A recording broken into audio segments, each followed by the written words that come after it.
live webinaire intitulé Créer simplement vos notes de calcul et applications associées. Donc, on sait tous que pour développer des modèles et faire des dimensionnements, il est essentiel d'avoir la puissance de calcul numérique et symbolique nécessaire.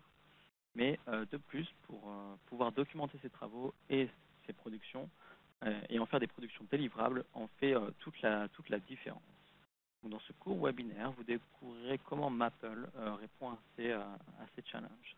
C'est-à-dire comment, à partir d'une simple feuille de calcul, vous pouvez rajouter des sections, des chapitres, pour bien documenter chaque étape de calcul que vous allez faire pour la résolution de votre problème. Donc, juste avant que l'on commence, j'aimerais rappeler qu'est-ce que Maple. Donc, Maple est un outil logiciel d'emploi général pour les mathématiques, l'analyse des données, la visualisation et la programmation. Donc, il fournit un environnement de développement de solutions complètes et rapides pour un très large éventail d'organisations techniques. Donc, c'est un outil d'analyse avancé, un outil de développement sophistiqué et également des déploiements multiples. On a également un lien étroit entre les connaissances en ingénierie et les applications finales, de façon à préserver la compréhension de chaque application et à valider le processus et à mettre à jour un code de manière plus facile et plus pratique. Donc ici, maintenant on va passer à la démonstration en tant que telle. Donc là, j'ai ouvert Maple et j'ai dans mon deuxième onglet un draft pour l'optimisation d'un ressort hélicoïdal. Donc ici, le sujet, c'est l'optimisation de la conception d'un ressort hélicoïdal qui présente bien sûr un intérêt considérable pour l'ingénierie, mais qui exige des solutions de résolution adéquates pour la résolution de votre problème. Donc juste avant que l'on commence, j'aimerais rappeler qu'est-ce que Maple. Donc, Maple est un outil logiciel d'emploi général pour les mathématiques, l'analyse des données, la visualisation et la programmation. Donc, il fournit un environnement de développement de solutions complètes et rapides pour un très large éventail d'organisations techniques. Donc, c'est un outil d'analyse avancé, un outil de développement sophistiqué et également des déploiements multiples. On a également un lien étroit entre les connaissances en ingénierie et les applications finales, de façon à préserver la compréhension de chaque application et à valider le processus et à mettre à jour un code de manière plus facile et plus pratique. Donc ici, maintenant on va passer à la démonstration en tant que telle. Donc là, j'ai ouvert Maple et j'ai dans mon deuxième onglet un draft pour l'optimisation d'un ressort hélicoïdal. Donc ici, le sujet, c'est l'optimisation de la conception d'un ressort hélicoïdal qui présente bien sûr un intérêt considérable pour l'ingénierie, mais qui exige des solutions de résolution adéquates. Donc, comme vous pouvez le voir, sur ma feuille, j'ai mis toutes mes commandes Maple pour définir mes paramètres, pour définir mes contraintes, mes constantes. Et à la fin de ma feuille, j'ai également appelé mon optimisation pour pouvoir justement résoudre ce problème. Donc si je réexécute toute la feuille, j'ai mon résultat à la fin et j'ai optimisé suivant 3 paramètres, à savoir le diamètre du fil, le diamètre extérieur du ressort et le nombre de bobines. Donc comme vous pouvez le voir, c'est une simple feuille de calcul Maple qui a été faite en utilisant le mode document. Donc il n'y a pas de commentaires, il n'y a rien du tout, c'est vraiment quelque chose, on va dire un premier brouillon, un premier draft, dans lequel vous avez rassemblé tous vos calculs. La plupart du temps, ce que j'ai pu observer, c'est qu'on va faire des calculs dans un logiciel et après on va passer dans un autre logiciel du type Word et ensuite on va faire du copier-coller avec MathType et on va tout mettre en forme dans Word. Donc ici, Maple vous donne les outils nécessaires justement pour faire cette mise en page directement avec Maple. Donc on va voir ça tout de suite et je vais commencer par ajouter quelques blocs avant mon restart. Et je vais pouvoir dès le début rajouter un titre, à savoir le titre de ma feuille qui est optimiser le design d'un ressort hélicoïdal. Donc je vais passer en mode texte et grâce aux outils Word qu'il y a juste ici, je vais pouvoir centrer et je peux directement mettre mon titre. Donc, optimiser le design d'un ressort hélicoïdal. Donc ici, je vais le mettre un peu plus gros, je vais le mettre en 20, je vais le mettre en gras, et je vais le mettre d'une autre couleur également. Voilà. Peut-être en bleu. Voilà, mettre un double. Donc voilà, j'ai mis mon premier titre et maintenant je peux passer à la suite. Donc la suite, ça va être de créer justement ces sections qui vont me permettre de séparer mon travail, qui vont me permettre par exemple de mettre une introduction par rapport à ce que je vais faire dans cette feuille Maple. Et ensuite, après cette introduction, je peux rajouter d'autres sections, comme par exemple les paramètres, pour bien séparer, les relations mathématiques qui vont relier tous ces paramètres entre eux, les contraintes, et enfin on va terminer par le calcul en lui-même de l'optimisation de ces paramètres. Donc, je vais rajouter ce que l'on appelle une section en utilisant le menu insertion, section, et ça va me permettre de rajouter donc mon premier chapitre qui s'appellera introduction. Je vais sauter quelques lignes et ici je vais pouvoir encore une fois écrire mon texte directement dans Maple pour commenter ma feuille. Donc ici je vais faire un copier-coller de mon texte, voilà. Je peux bien sûr le mettre en forme, donc je vais sauter quelques lignes, je vais faire en sorte qu'il soit bien centré avec le reste du texte.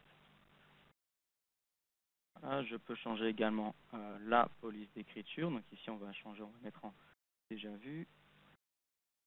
Donc je vais juste en haut et je sélectionne celle-ci. Donc voilà, j'ai changé ma police d'écriture de manière très simple. Je continue de sauter quelques lignes. Si je le souhaite, je peux rajouter des images pour rajouter un peu plus de visualisation à ma feuille Maple. C'est ce que je vais faire. Je vais aller dans Insertion, Images, je vais sélectionner Fichier et je vais ouvrir mon ressort hélicoïdal. Et très rapidement, j'ai inséré ma première image pour bien centrer le sujet, pour bien être sûr de ce que l'on parle, qu'il n'y ait pas d'ambiguïté.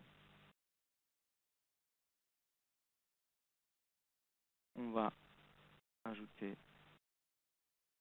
un peu de texte encore une fois. Donc je vais rajouter encore 2 lignes de texte pour bien être sûr que l'on est en accord avec ce que l'on veut faire. Donc ici, une autre petite description. Je vais également remettre la même police d'écriture. Donc déjà eu 100. Et je vais terminer par le vif du sujet, donc c'est-à-dire qu'est-ce que l'on va faire dans cette application. Je vais faire mon dernier copier-coller et je le mets juste là. Maximal, hop. Et de cette manière, j'ai terminé mon introduction sans avoir à changer de feuille Maple, sans avoir à changer d'environnement. Je suis vraiment toujours dans Maple et je commence à commenter ma feuille. Et vous le voyez directement ici, je suis passé d'une simple feuille de calcul déjà à quelque chose d'un peu plus documenté, donc directement en utilisant le texte et des images. Je vais mettre les 2 premières commandes juste ici et on va les exécuter. Donc maintenant que j'ai fini mon introduction, je peux passer directement à la mise en place des paramètres. Donc je vais ajouter une nouvelle section et cette fois on va l'appeler paramètres. Donc les paramètres en question sont les suivants. Donc on a la constante de gravité, la densité de poids du ressort, module de rigidité, la densité de masse du ressort, la tension acceptable et bien d'autres. Donc on va utiliser tous ces paramètres et on va les mettre dans cette section et à chaque fois je vais mettre une petite ligne de commentaire pour bien spécifier de quoi il s'agit. Donc je vais tout simplement faire un CTRL-X et je vais les déplacer dans ma section. Vous voyez, encore une fois, je n'ai pas besoin d'ouvrir une nouvelle feuille. Je peux rester dans cette même feuille et faire ce travail de mise en page directement après avoir mis en place tous les calculs. C'est en fait vous qui décidez comment vous voulez travailler avec le logiciel. Donc là, je vais commencer à commenter mes paramètres. Constante de gravité. Ici, je vais rajouter un autre bloc. Je vais mettre densité de poids du ressort. Ici, je vais faire de même. module de rigidité. Ici, nous avons donc la tension. Non, nous avons la, excusez-moi, densité de masse du ressort. Ici, nous avons le module de la tension acceptable. Ici, c'est le nombre de bobines actives. Donc encore une fois, je rajoute un bloc de document, j'appuie sur la touche F5 pour passer directement au mode texte. Donc, nombre de bobines actives. Ici, on a la charge appliquée.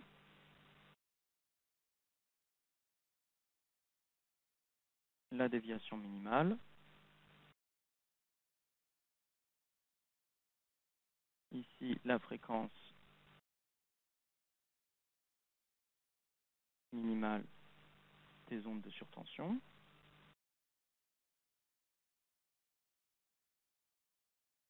Et enfin, on va terminer par la limite du diamètre externe de la bobine.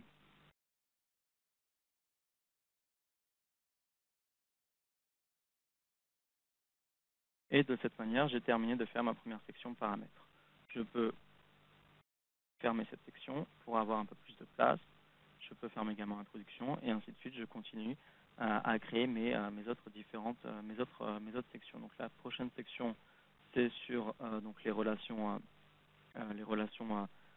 mathématiques donc entre les différents paramètres. Donc on va rajouter encore une fois une nouvelle section et on va mettre relations mathématiques. Et je peux d'ores et déjà rajouter ma dernière section qui sera mes deux dernières sections qui seront les contraintes et l'optimisation en elle-même. Donc je vais rajouter encore une fois une section. Celle-ci, ce sera contrainte. Et la dernière qui sera l'optimisation en elle-même, donc le vif du sujet. Donc, optimisation. Je vais sauter quelques lignes. Et encore une fois, je vais prendre mes relations mathématiques, donc qui sont juste ici. Je vais faire un coupé et je vais les coller directement dans mon environnement. Donc ici, on a la constante du ressort. Ici, c'est la contrainte de tension.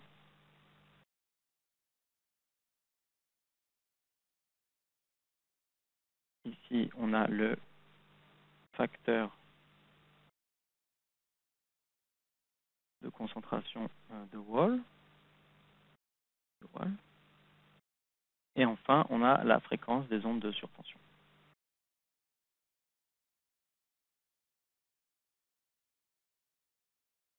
J'ai terminé avec les relations mathématiques. Je peux fermer ma section.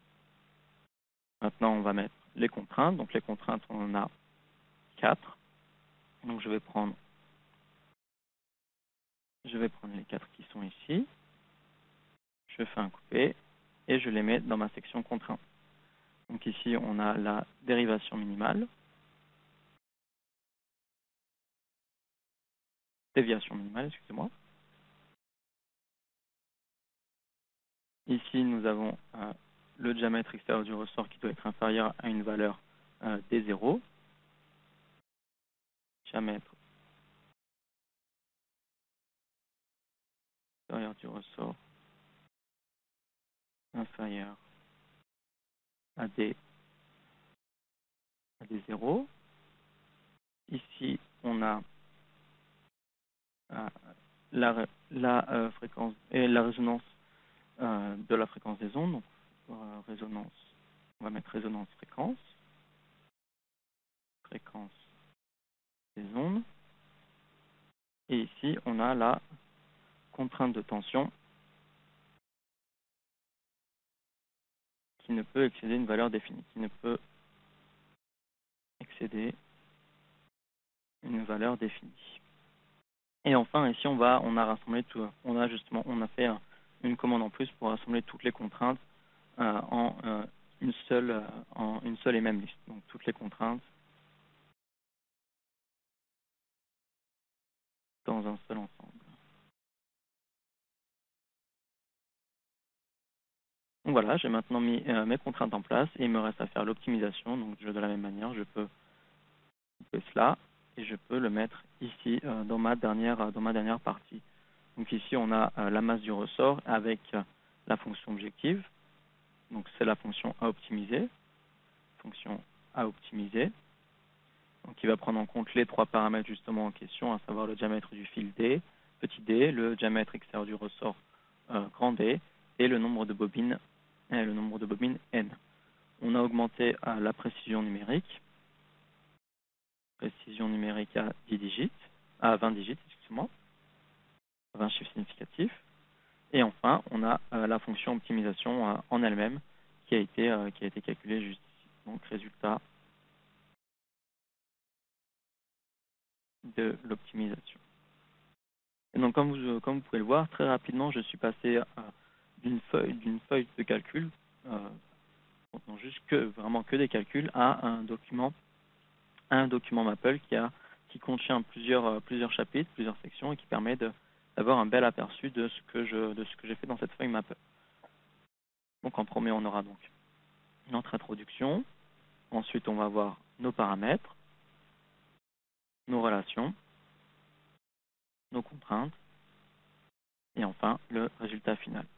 Et si je relance ma feuille Maple entièrement, tout fonctionne, j'ai bien le résultat attendu et maintenant tout a été documenté et je peux déployer cette feuille, la partager avec mes collègues ou l'envoyer à un client. Donc, bien sûr, je peux aller plus loin dans cette documentation. Je peux par exemple souligner les différentes parties dans mes chapitres. Je peux ajouter des sous-sections qui vont me permettre, donc, comme on entend, donc, de faire des sous-chapitres à l'intérieur même de ma feuille Maple. Je peux également faire des liens hypertextes et je peux également mettre des liens hypertextes pour aller à un certain endroit de la feuille Maple très rapidement. Donc si maintenant je prends un exemple complet donc, qui a été créé non seulement avec Maple qui permet de faire encore une fois le calcul numérique et symbolique, avec en plus donc les capacités de documentation, nous pouvons arriver à un résultat qui se présente de cette manière. Ici, je l'ai laissé intentionnellement en anglais, mais comme vous pouvez le voir, j'ai encore une fois ajouté une image et j'ai une description de ce que je vais faire dans cette feuille Maple. Et ici, on a des liens hypertextes qui me permettent d'aller très rapidement à un endroit de la feuille, à un endroit d'intérêt de ma feuille Maple. Donc ici, c'est le contrôle design pour un moteur à courant continu. Donc comme on l'a fait pour notre ressort hélicoïdal, on a défini le système avec les différents paramètres et les variables. On a fait ensuite une modélisation du système en retrouvant la fonction de transfert de notre moteur à courant continu. Et enfin, on a rajouté une interactivité pour calculer justement, pour mettre en place un contrôleur. Donc ici, je ne vais pas passer par ces deux premiers chapitres. Je vais directement aller sur le dimensionnement d'un contrôleur pour montrer ce que ça donne lorsque vous rajoutez non seulement la documentation, mais aussi de l'interactivité avec dans votre feuille Maple. Donc je vais cliquer et je suis directement renvoyé vers le chapitre en question, à savoir LQR Control Design. Donc je vais étendre ça. Je vais exécuter mon code.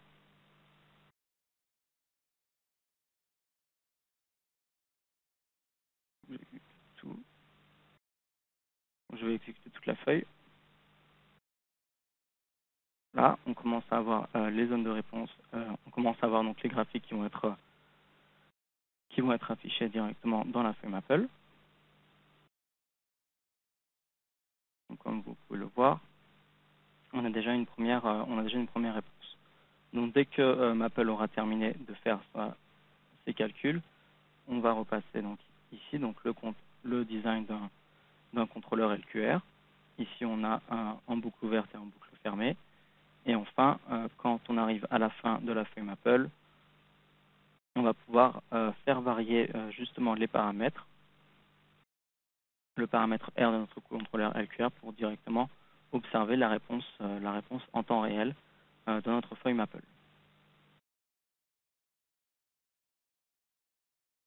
Voilà, je peux montrer un dernier exemple. Donc si je fais contrôle design,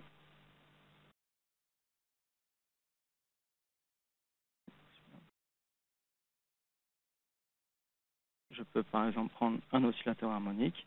Et ici, de la même manière, on va définir le système et ensuite on va faire plusieurs contrôles pour notre système. Donc ici, on a fait comme pour les autres feuilles Apple que je vous ai présentées. On a défini notre système en utilisant les différents paramètres et variables et équations qui régissent. Et tout a été mis en forme sous forme de sections pour bien séparer notre travail. Donc je vais une nouvelle fois lancer l'exécution de cette feuille Maple. Je vais revenir en haut. Et donc, système définition. Ici, il n'y a aucun contrôleur. Quand je fais varier mes composants personnalisés dans Maple, je peux voir directement un affichage en temps réel de ma réponse. De la même manière, ensuite, comme précédemment, je mets en place mes calculs, je commente ce que je fais, et ensuite, j'ai l'interactivité de ma feuille Maple qui me permet de bien explorer ce que je suis en train d'étudier. Et si on arrive à la fin, là où on crée le contrôleur justement proportionnel intégrateur dérivateur, on peut voir l'application finale où on a les 3 paramètres pour le contrôleur et les 2 paramètres pour notre système d'entrée. Donc si je fais varier tous ces composants, j'ai directement les valeurs qui sont changées et je peux étudier la réponse sur mon oscillateur harmonique. Voilà. Donc une fois que vous avez créé votre document Maple, donc qui a été rédigé selon vos soins avec votre personnalisation, vous avez la possibilité de le partager avec vos collègues, hein, c'est-à-dire que vous avez accès au Maple Cloud qui vous permet de partager directement en ligne vos feuilles de travail Maple. Donc ça veut dire qu'après vos collègues et vous-même pourrez les ouvrir avec Maple directement et voir tout de suite de quoi il s'agit et quel est le sujet de cette feuille en question. Vous avez également accès au Maple Player qui permet à un utilisateur tiers qui n'a pas Maple de pouvoir tourner, de pouvoir ouvrir et de pouvoir expérimenter avec une feuille Maple donc qui a été documentée comme je viens de le faire ici. Voilà, donc ça conclut le webinaire sur comment documenter vos feuilles de calcul Maple. Donc je vais regarder si on a des questions dans le chat et je vais y répondre tout de suite. Donc j'ai une question, c'est est-ce que cet environnement est uniquement hors ligne? Donc oui, Maple est un logiciel qui s'utilise hors ligne. Donc vous n'avez pas besoin de connexion Internet pour pouvoir l'utiliser. C'est vraiment une installation locale sur votre machine. Quel type de licence sont disponibles pour Maple? Donc pour Maple, vous avez le choix soit entre des licences standalone, donc vous installez sur votre machine directement, mais vous avez également accès à des licences réseau, donc qui vous permettent d'utiliser votre serveur chez vous, dans votre compagnie, et ensuite vous avez des jetons qui sont disponibles que vous pouvez utiliser simultanément. Vous pouvez par exemple avoir des utilisations simultanées du logiciel en même temps, ou 2 ou 3, donc ça dépend après de ce que vous désirez par rapport à Maple. J'ai une dernière question. Qu'en est-il de l'algorithme Maple pour créer ce genre de document interactif? Donc oui, c'est une bonne question. Donc on a vu ici que pour mon ressort hélicoïdal, je n'ai écrit que du texte. Il n'y a pas de code qui a été mis en action. Alors que pour le contrôle de mon moteur et pour le contrôle de mon oscillateur harmonique, j'ai tous ces composants qui vont montrer une certaine interactivité. Donc le code derrière, c'est du langage de programmation Maple qui est accessible à tous et qui ne requiert pas de connaissances avancées en programmation. Donc les trois plus importantes commandes dans Maple, ce seront if, for et while. Donc une fois que l'on maîtrise ces trois commandes, on est capable de programmer ce genre d'application, car toutes les commandes Maple que l'on a, les plus de 8000 commandes Maple que l'on a, ont déjà le code intégré derrière. Donc tout ce que vous avez à faire, vous, de votre côté, c'est de prendre ces commandes et de donner les entrées nécessaires, les entrées correspondantes. Donc, comme ici, où pour ma commande optimisation, j'ai renseigné ma fonction objective, donc ma fonction optimisée avec les trois paramètres. J'ai mis en deuxième option donc mes contraintes,